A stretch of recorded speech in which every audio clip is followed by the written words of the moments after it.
Hey guys, welcome back to another episode where we solve problems from cracking the coding interview, the #1 software book recommended by top 10 software companies in the world for software programmers and software engineers and software developers. Today we're going to be solving a problem called string compression, so feel free to pause the video just to read through what the problem is asking for, but I find the examples more descriptive. So given a string like this in this case, okay, where A appears twice, B appears once, C appears 5 times, and A appears 3 times, we want to return a string like this, which is each character in the first string and the number of times it appears. But however, we only want to return this string 2 if string 2 happens to be shorter, compressed than string 1. So if for some reason string 2 happens to be longer or equal to string 1, we just want to return string 1. So without further ado, let's go ahead and explain how we're gonna approach this problem. Okay, to do this, I'm gonna pick a slightly different example than what they picked. So I'm gonna say S equals, okay, I'm gonna say, let's say 2 A's, okay, let's give it 3 B's just because we can, get out of my way, B, B, and let's give it 2 C's, say maybe 3 A's, just so it's different. So S equals this, okay, so we want to go through the string and figure out what's going on. And to do this, first I'm gonna go ahead and write down each of the indices. So this is index 0, index 1, index 2, index 3, index 4, 5, 6, 7, 8, and 9. Wow, that's a lot of indices. Okay, and I'm gonna draw a line through index 0, and I'm gonna tell you why in a second, but for now just ignore this line. Okay, so here's how we're gonna do it. We're gonna first initialize a variable called count.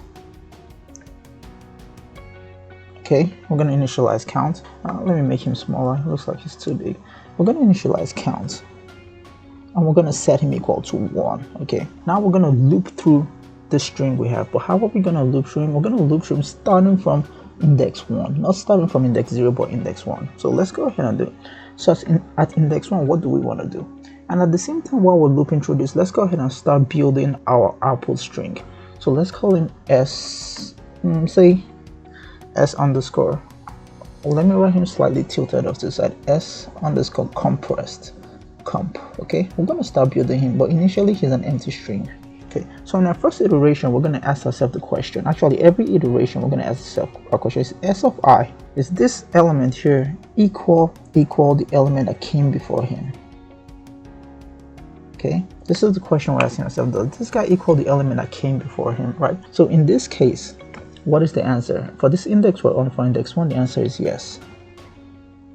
If the answer is yes, then here's what we're going to do. We're just going to increment count. Plus. Okay, so in this case, count is going to become 2. We initialize him to 1, but he's going to become 2, right? Then we're done with the first index. Okay, we're going to move on to the next index, index 2. Okay, so now 2. Like I said, we're going to ask the same question again. Every index, we're going to ask the same question. Is S of I equal S, the guy that came before him? In this case, what's the answer? B, S of I is not equal to the guy before him, S of I minus 1, right? Obviously not equal, so what are we going to do? In this case, we're going to do something different. I'm going to have to draw the bar back. Okay. So in this case, we're going to have to do something different. What do we want to do? The answer is no. We're going to say 2 things we're going to do. We're going to first add to our string compress. So we're just going to say S comp compressed string equals the previous compressed string. Okay. Plus, who do we want to add? We want to add S of I minus 1. So this is the guy that came before the current index we're on. Plus our count. Okay. So what is this going to look like? So S of comp is currently empty. So we're going to add to him S of comp empty plus S of I minus 1, which is A, because S of I is B. Then plus count. But keep in mind, count is an integer, so we're probably going to have to typecast him to some kind of string. So we're probably going to have to say str typecast him count. Okay, so we're going to add 2. Okay. Then what else are we going to do? We're going to have to initialize count back to 1. Okay, these are the only 2 steps to do. So then we're going to move on to the next variable. Okay, so now 3, at index 3, we're going to ask ourselves the same question we always ask ourselves at every index we get to. is s of I, the guy I'm currently on, is he equal the guy that came before him? Okay, in this case the answer is yes. Remember, when the answer is yes, so we just this increment count. Right, so I'm sorry, so we initialize count back to 1 and right here, so he becomes 1, then we increment him here, so he's going to become 2. Okay, then we're going to move on to the next index. Okay, so if it's yes, all we do is increment count. Okay, next index, index 4, we're going to ask ourselves the same question again. We always ask ourselves, s of I, is this current index equal the guy who came before him? In this case the answer is still yes, so all we're going to do is increment count. Alright, so count goes up from 2 to 3. Okay, so now we're getting there. So now we're going to move our index to the next one. So index 5, we're going to ask ourselves the magic question. Same question, s of I equal s of I minus 1, the guy that came before him. Obviously the answer is no this time. When it's no, we do two things. First thing we do is add to s comp. Same formula is going to be equal to the previous s comp plus s of I minus 1 plus count typecasted to a string. So in this case, s of I minus 1 is b, count is 3. Okay, so once we're done with this, we're gonna move our index one more forward, and we're also gonna take count back down to 1. Okay, so we're gonna move on to the next index. The next index is 6. So by extension, we know what 6 is gonna do. We know what everyone else is gonna do. So we're just gonna go ahead and add c to a3, and voila, we are gonna have a final answer. So without further ado, let's go ahead and put this to code. So let's go ahead. So first we're gonna create our s compressed. Actually, first let's define our function. So let's call it string compression. Okay, it takes in a value s, and for now I'm gonna say pass. Now I want to create my driver code that calls this function and tells it what to do. Okay, so let's create s. Let's say s for now. Let's say he equals. Let's make it equal exactly what we were given in the example. Okay, still with the space. Now let's go here and call this function. As always, we like to run it first just to make sure there's no obvious issues. Okay, good, it returns none, that's good. So first, like I said, let's create our variable called s compressed, set them equal to an empty string. Then next, let's create a count variable, set them equal 1, like we discussed. Okay, now the meats and potatoes of this guy. So we're gonna iterate, but remember, we're not starting from the first index. We're starting from index 1, not index 0, and we're going up to length of s. We're going all the way to s, but we have to include a +1 because in Python the range operator is exclusive of the upper bound, so that's why I have to put a +1, so he goes up to the length of s. So now we're going to ask ourselves the if question. If s of I equal s of I minus 1, okay, what do we want to do in this case? We want to increment count. Okay, increment count by 1. Okay, else what do we want to do?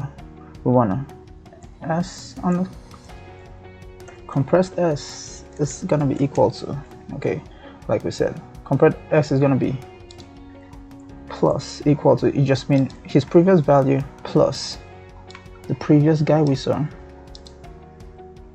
plus string casting count, typecasting count from an integer to a string. Okay, and then we're gonna have to reinitialize count like we did, +1. Okay, so now remember the last part of the code said if our output ends up being longer than our input, we just want to return our input. So we're just gonna say if length of s is less than length of s comp. Okay, if s happens to be shorter, just return s.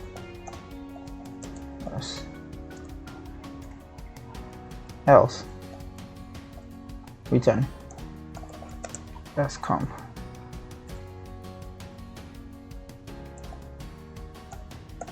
This actually would work.